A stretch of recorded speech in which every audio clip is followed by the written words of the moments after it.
Actualidad Radio 1040, una emisora de Actualidad Media Group.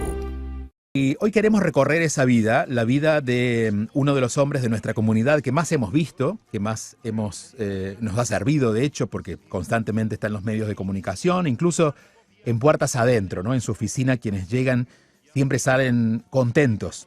Creo que el regalo más importante que una persona puede darle a otra es la confianza. Cuando una persona confía en nosotros, ha ocurrido algo que es prácticamente mágico, porque la confianza no se inventa, ¿no? Y podríamos decir que es de las personas más confiables aquí en Miami. Es el abogado Ángel Leal, aunque hoy vamos a dejarle el abogado, vamos a llamarle Ángel, ¿no? ¿Cómo está? Julio, muy bien, la verdad, mira que yo hablo y me has dejado sin palabras con ese recibimiento. Te habla muy bien, usted es un gran comunicador además. Bueno, tengo buenos amigos que me cuidan bastante en los medios, incluyéndolo usted. Muy bien. Y sinceramente me siento muy honrado por las palabras tan bonitas que me presentó. Queríamos contar su historia porque de alguna manera también es la historia de todos, ¿no? La historia de padres que han venido no porque quisieron, sino porque tuvieron, y eso cambió la vida. Cuéntenos, entiendo su abuelo trabajaba en la Coca-Cola en Cuba. Correcto. Y allí comienza la historia. Cuéntenos. Sí, así mismo fue. Jesús Leal, en paz descanse, trabajaba en la Coca-Cola cerca de La Habana. Mi familia es de un pueblo humilde en Cuba, Guanajay, que ahora es Habana Campo, cuando aquello era Pinar del Río. El caso es que, de hecho, yo ocupo el nombre de mi padre, en paz descanse, quien ocupó el nombre del abuelo de él, que mi bisabuelo, Ángel Leal, que yo creo que lo puedo decir ya porque ya prescribió el delito. Claro. Él se dedicaba a la bolita. Ah, no me digas. Al juego allá en Cuba. Al casino ilegal. El casino ilegal. Y pues entonces, pero mi familia en realidad, mis padres se conocieron en Guanajay. Mi madre es de ascendencia libanesa, pero mi abuelo materno inmigra del Líbano a Cuba. Conoce a mi abuela, hija de padres libaneses. Se casan ellos, tienen a mi madre, mis padres se conocen. Viene la Revolución Cubana, para hacerle el cuento largo corto, y mi abuelo le dice a mi madre que no deja hija soltera, o sea, que se emigra con él a México o se queda o se casa. Entonces mis padres deciden casarse, duran un poco más en Cuba, pero vamos a decir, mi abuelo emigra en el año 60, 61, entre otras cosas que tenían miedo que iban a cerrar el país. Bueno, y reclutar a mi tío materno, en paz descanse, para el servicio militar obligatorio. Y tenía 15 años. Manda a mi tío materno al Líbano para evadir todo eso. Él emigra a México porque tenía alguien del pueblo del Líbano que estaba en México, que resulta ser, con los años, que es el abuelo de mi esposa.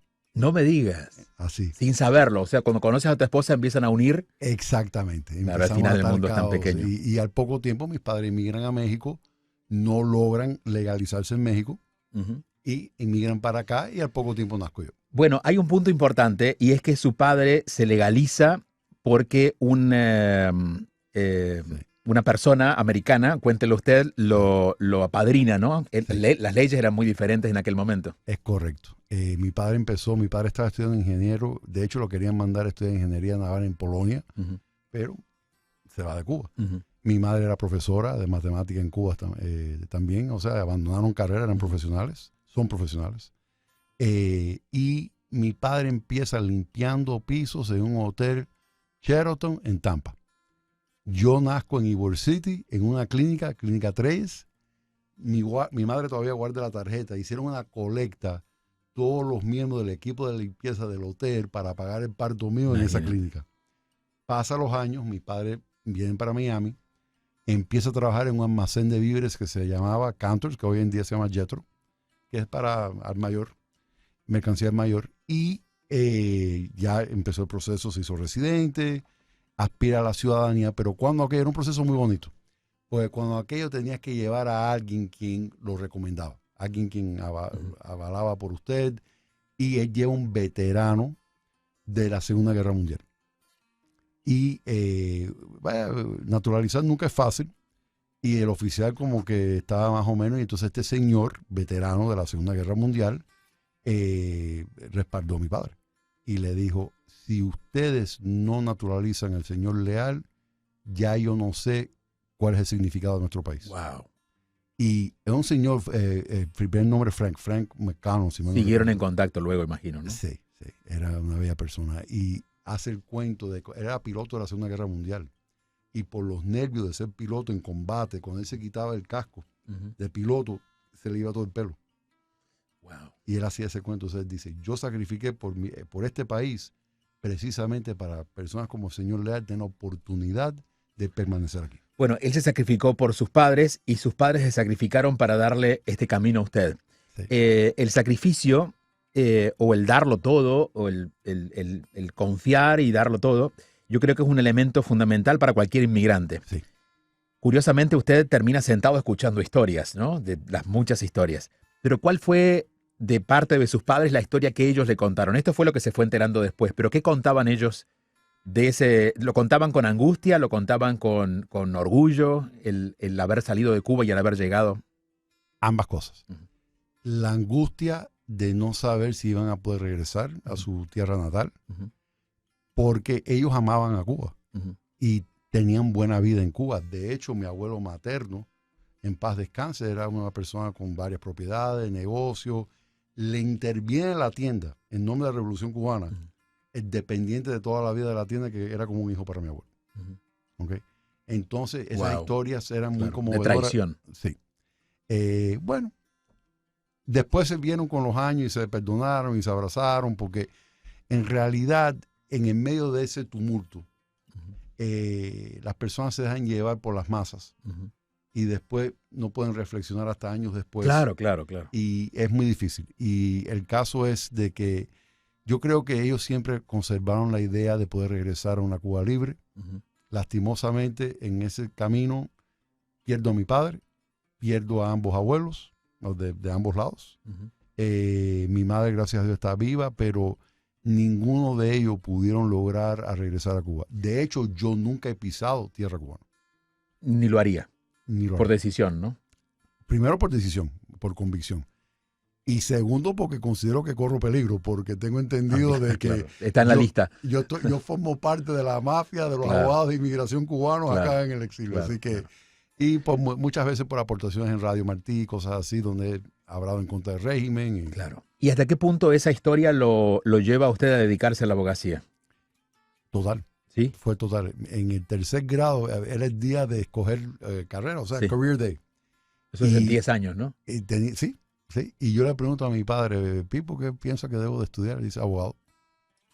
Y dije, ok.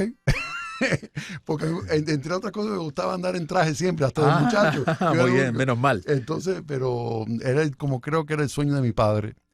Y por la experiencia que él había pasado, claro, en aquel momento yo no entendía, no tenía uso de razón para entender la motivación de mi padre, pero así fue y desde el tercer grado yo estaba decidido que quería ser abogado.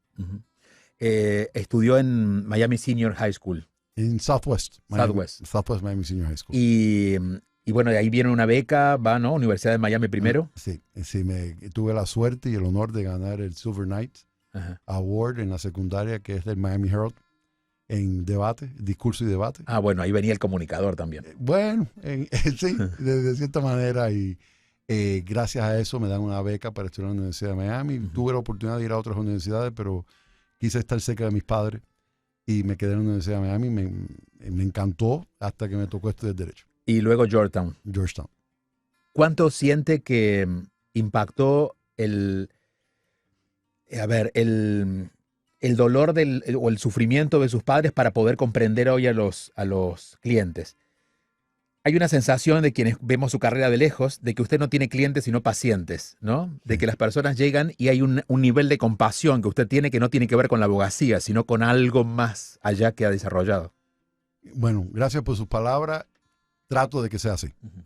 Yo considero que la empatía es la calidad más importante que puede tener un profesional. Y ponerse en el lugar de la persona y poder entender por lo que está pasando ese cliente, que en realidad lo trato de ver como amigo. De hecho, yo muchas veces me critican muchísimo, ¿no? Porque me demoro muchísimo en la consulta. Me gusta conversar, me gusta conocer a la persona, me gusta entender de dónde vienen, cuál es su meta, qué están buscando, por qué están en este país. Y en gran parte atribuyo mucho de eso también a mi tío materno, en paz descanse, David Moisés, que era psiquiatra. Bueno. Yo de adolescente iba a las rondas con él, participé en muchas tareas profesionales de mi tío, y no que yo sea psicólogo ni psiquiatra, pero aprendí mucho, de él escuché mucho. Entonces esa sensibilidad, esa empatía, creo que lo aprendí de él. Y yo creo que un abogado es un consejero, pero para poder ser consejero tienes que ganar lo que usted dijo al principio del programa. Confianza. La confianza de la persona a quien le está pidiendo ese asesoramiento, y de la única forma que yo sé poder hacer eso es entablar una conversación donde se conocen a nivel humano para entonces entrar en la materia profesional. Una cosa es la ley y otra cosa es la justicia. No siempre van juntos, ¿no? No. Y le pasará que habrá encontrado muchos puntos de frustración cuando vio que las personas merecían algo que no le dieron. Sí. ¿Qué se hace en esos casos? Se agota todos los recursos posibles a nivel legal, pero siempre con la verdad. Y una de las cosas que yo he aprendido a través de los años, y siempre creo que lo he tratado de mantener, es siempre se dice la verdad.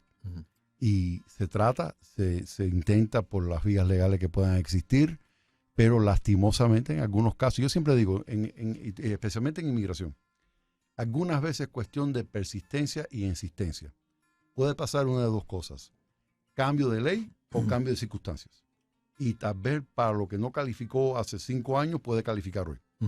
Y lo hemos visto constantemente con tantos cambios en inmigración, DACA, TPS, etcétera, que años atrás no existían. Entonces, yo extraño una ley en particular que era la suspensión de deportación. En el año 97, ¿no? Sí. Que esa era, y un juez de inmigración fue el que mejor me lo explicó. Era demostrar 7 años de permanencia en el país, que eres una persona de buena conducta moral. Y al final de cuentas, porque uno trataba de entender la motivación del juez, bueno, ¿por qué el juez falla a favor? ¿Por qué el juez falla en contra? Y el juez me lo explica de esta manera: yo le voy a aprobar el caso al que yo quisiera tener como vecino, y no le voy a aprobar el caso al que yo no quisiera tener como vecino, porque no le voy a imponer al ajeno lo que no quisiera que me impondrían a mí. ¿Ese era el juez? El juez de inmigración. Muy bien. Y me encantó. Y ya mi enfoque siempre era eso, o sea, demostrar que esta es una buena persona, una persona decente, una persona que merita la oportunidad de estar en el país, que sí hay una consecuencia de no poder permanecer en el país, bien sea por las condiciones en el país de origen, persecución, sacrificios que han hecho, separación familiar, y para que ese adjudicador pueda entender que esta es una persona que pudiera estar orgulloso, no solamente de que sea su vecino, pero que sea ciudadano del mismo país. Me imagino entonces que le ha dicho que no a algún cliente alguna vez. Sí, sí. Si no entiendo que hay sinceridad por parte del cliente, si no veo que el cliente esté comprometido con su causa, si hay falta de credibilidad, entonces en algunos casos sí me toca declinar la representación, si considero que no hay sinceridad. O sea, porque yo no juzgo a nadie. No estamos aquí para juzgar. Claro. Yo aprendí a temprana edad que no puedes juzgar a nadie sin haber caminado una milla en los zapatos de esa persona. De acuerdo. Y por lo tanto no juzgo, pero al menos sí, la sinceridad. No es mi trabajo perdonar tampoco. Mi trabajo es abogar por esa persona. Pero si la persona no se sincera conmigo y no me dice la verdad y me oculta o me habla con tratando de evadir la realidad de su caso o los hechos reales, ya entonces la representación no es posible porque no hay buena comunicación. ¿Y mantiene algún caso que lo marcó por lo traumático, por la historia de la persona? ¿Quedan como una agenda en su corazón, ¿no? De casos. Muchísimos. Casos de... Más nunca se me olvida un caso que tuvimos de un señor que estuvo indocumentado en este país, deportado, 30 años. Hasta que logramos la residencia y después, gracias a Dios, la ciudadanía. Y me dijo una frase, y nunca lo entendí hasta que escuché la frase esta, que es, y lo digo humildemente, pero no lo veo, que fue él, no fuimos nosotros. Claro, esto dijo él. Lo dijo él, pero dice: ustedes me sacaron de la oscuridad y estoy viviendo ahora en la luz. Y en realidad es por él y por la conducta que él había tenido en el país, pero entendí, para los inmigrantes, una de las cosas más difíciles es precisamente la parte psicológica, de que sientes un cierto rechazo del país que usted eligió de querer inmigrar y vivir en este país. Y cuando no le dan los documentos y no le dan un estatus legal, sientes, y nunca entendí esa parte, la parte psicológica de que como yo no pertenezco. No se siente incluido en la sociedad de ese país. No me siento incluido y no siente que yo merito la oportunidad de vivir en este país. Y eso duele. Claro, Y eso duele. claro. Es como un rechazo de una persona, imagínate, de un país. Exactamente. Y sobre todo con épocas que hemos vivido con la retórica anti-inmigrante. Entonces, encima de que tienen que lidiar con el reto de querer legalizarse, sentir psicológicamente el rechazo de que el país que usted elige no lo está aceptando y no le está legalizando, aparte de escuchar la retórica anti-inmigrante que escuchamos en varias oportunidades. Con respecto a eso, ¿cómo se siente? Porque yo estoy en una situación que, yo estoy en el medio de la noticia y escuchamos lo que pasa en la frontera, escuchamos el aprovechamiento político de lo que pasa en la frontera, Total. Escuchamos de la delincuencia que hay en la frontera, Sí. Pero también entendemos que son seres humanos, engañados o no, que están viviendo en un extremo de vida que no quisiéramos estar allí. Es correcto. Qué difícil, ¿no? Total. Y es balancear los intereses de la seguridad fronteriza, que la necesitamos como país, pero por otro lado la parte humana, de que son seres humanos que están buscando mejor vida y que probablemente cualquiera de nosotros, estando en circunstancias similares, haríamos exactamente lo mismo. De hecho, sé de personas que entraron con las mismas circunstancias, de la misma manera, y tienen sus papeles, y son ciudadanos americanos, Claro. y sin embargo condenan a los que intentan hacer lo mismo que hicieron hace 2 o 3 décadas atrás. Sí. Entonces, hay un... es una palabra fuerte, hay un gran nivel de hipocresía también en todo eso. Claro. Y la doble moral. Y no solo de la política, sino de la gente, ¿no? De la gente, porque se olvidan de dónde vienen. Y de hecho, los descendientes de esa gente, porque bueno, yo nací en este país. Bueno, pero ¿cómo usted nació en este país? Claro, ¿cómo llegó aquí? O sea, yo nazco en Estados Unidos de América cuando en realidad, por suerte geográfica, porque en realidad yo debía haber nacido en Guanajuato, Cuba. Claro. O pude haber nacido en México, dicho sea de paso.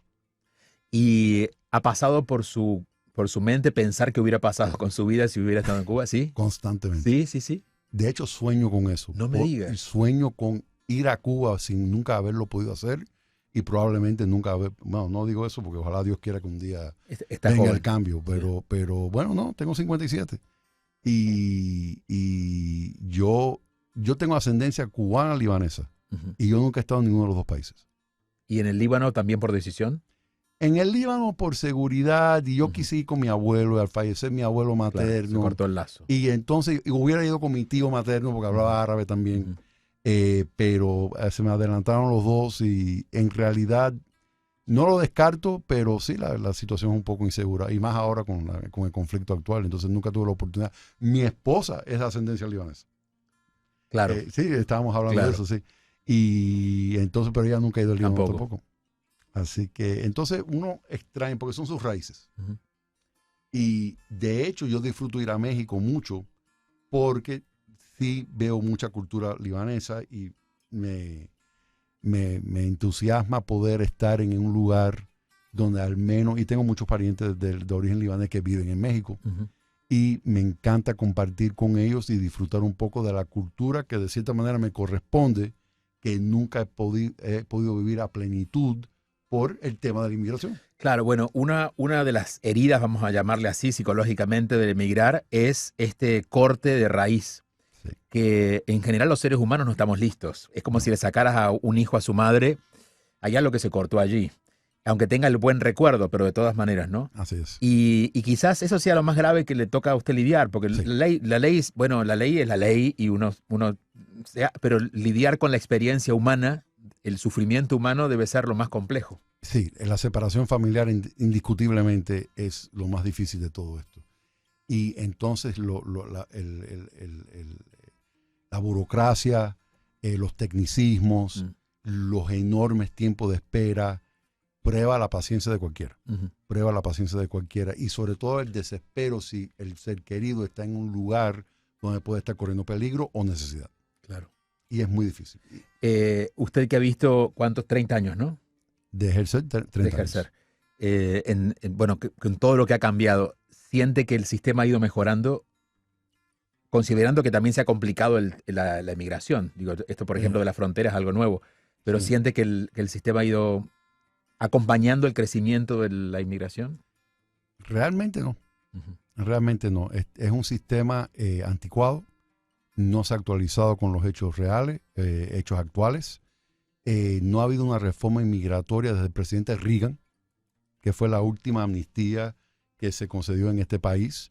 La última reforma inmigratoria fue en el año 97, que fue una reforma totalmente no pro inmigrante, era para aplicar la ley de inmigración con consecuencias severas por conducta no tan severa. Entonces realmente hemos estado tratando de defender nuestros clientes con precedentes legales, con cambios de regulación. Cada vez que hay un cambio de gobierno es un cambio total en la forma en que tenemos que ejercer inmigración, porque como es derecho administrativo, mucho se basa en la política actual y los cambios administrativos que cada gobierno impone en el sistema de inmigración, pero se ignora en todo eso la parte humana y la falta de un acuerdo bipartidista para tratar de llegar a una solución razonable sobre el tema de la inmigración y particularmente para los que llevan muchos años en el país, para los tepecianos, para los soñadores.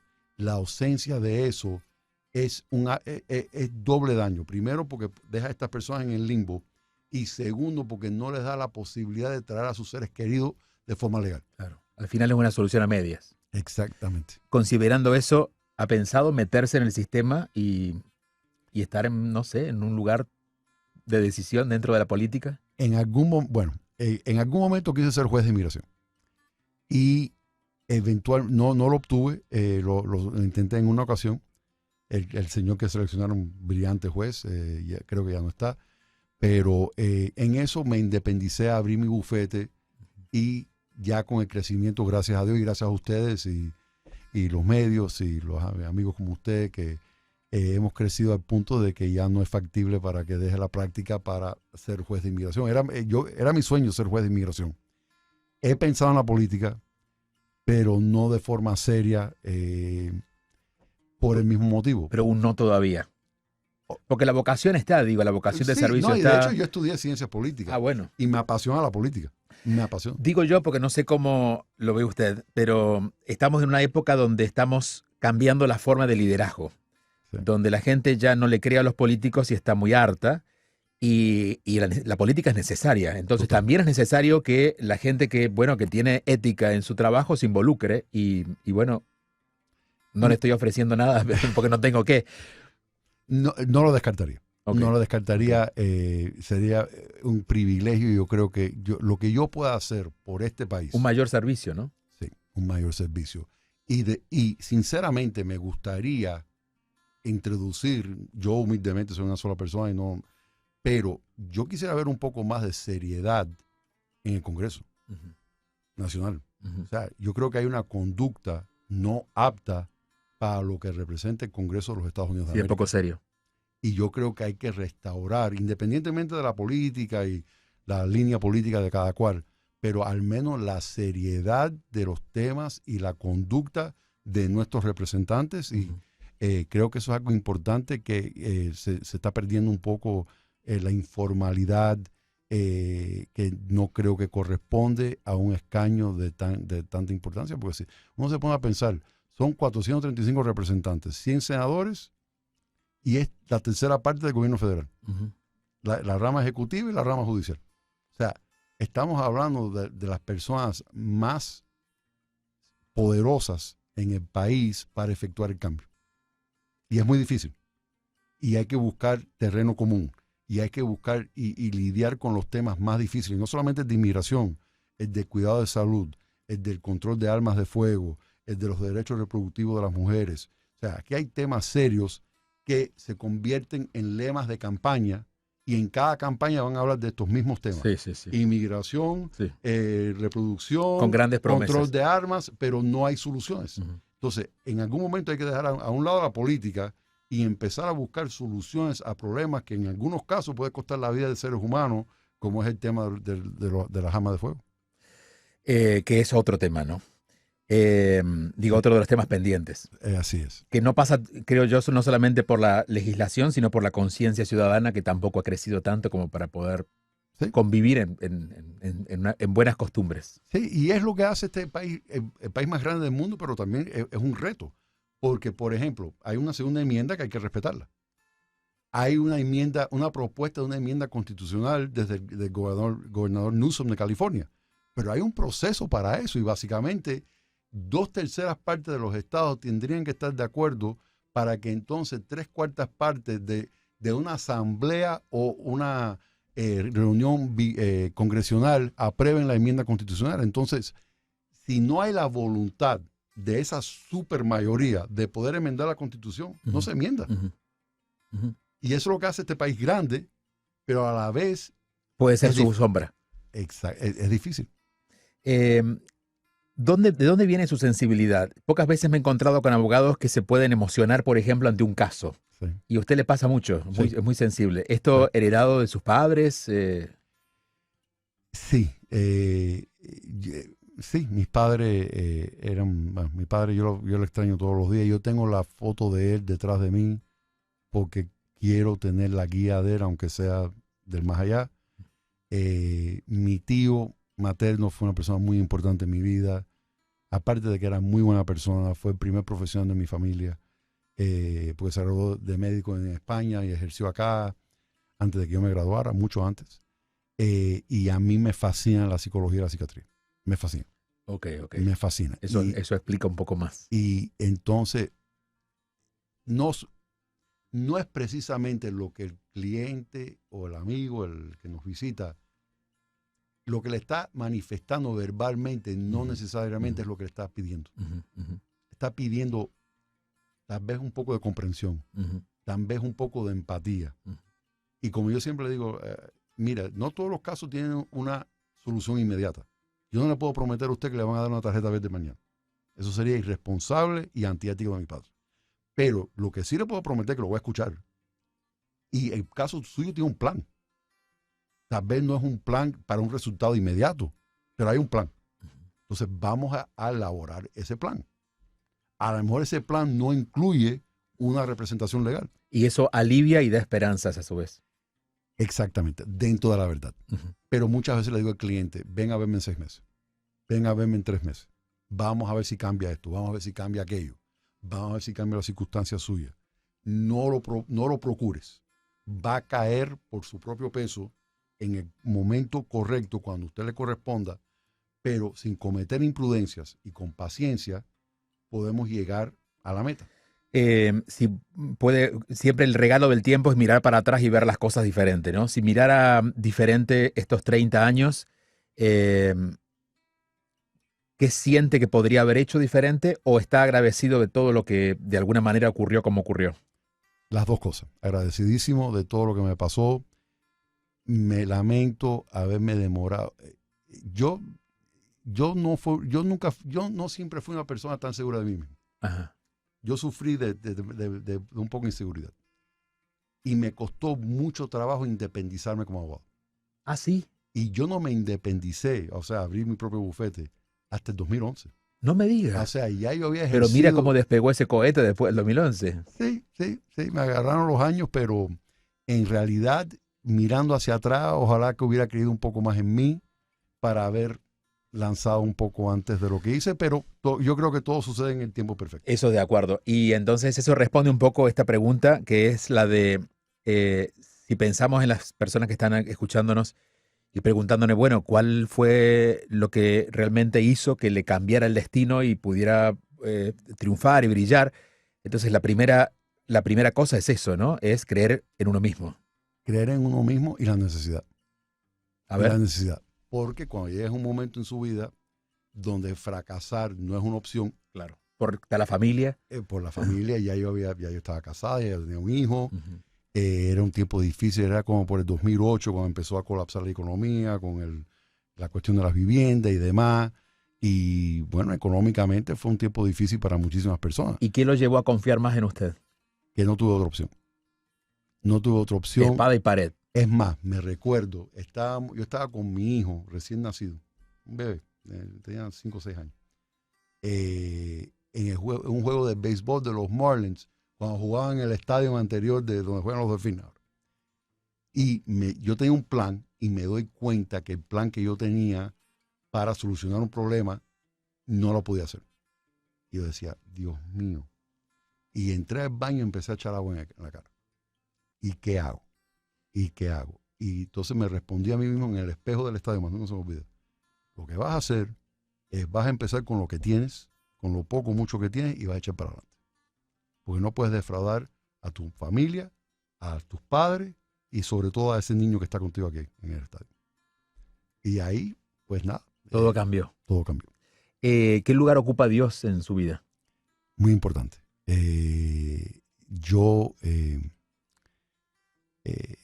Yo trato de meditar mucho y muchas veces yo no tomo decisiones sin meditar, reflexionar, después de entrar en un periodo de tranquilidad y conversar con Dios.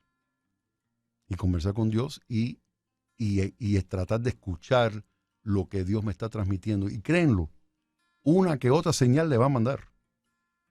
Puede ser una señal de la naturaleza, puede ser una presunta coincidencia, Claro. que nunca es una coincidencia, claro. Es una señal y me ayuda a decidir temas fuertes. Dios habla de muchas maneras. Así es. Abogado, bueno, se nos hace corto el tiempo. Quisiera escucharlo más. Volveremos a hablar de inmigración en algún momento, pero Claro que queríamos brevemente contar su parte de toda esta historia. Es muy inspirador siempre escucharlo. Es muy generoso siempre con la audiencia. Yo siento que lo que usted recibe es lo que ha dado, es un premio a lo que ha dado. Entonces, no sé si esta sensación de justicia la tiene con la vida o siente todavía que la vida puede darle más. No, yo lo que siento es una gratitud enorme con la vida y un agradecimiento profundo, pero sí creo que yo puedo aportar más a la comunidad y a las personas que confían en nosotros para tratar de salir de la sombra. Lo esperamos en la política. No sé, espero, no. Dejemos que Dios lo guíe. Exactamente, exactamente. Y sí, rápidamente quiero decir, he disfrutado muchísimo esta entrevista, pero sobre todo, no es por el espacio que me has dedicado, es porque es vos. Gracias. Y eres una persona que yo admiro tanto. Eres un gran comunicador, un gran motivador, una persona espiritual. Y créame que yo le escucho mucho. Gracias, abogado. Y yo me guío en muchísimas ocasiones y he aprendido muchísimo de los mensajes que usted emite diariamente que me han servido de mucho. Es mutuo, es mutuo. Muchísimas gracias. De verdad, un honor para mí. El abogado Ángel Leal al final del día.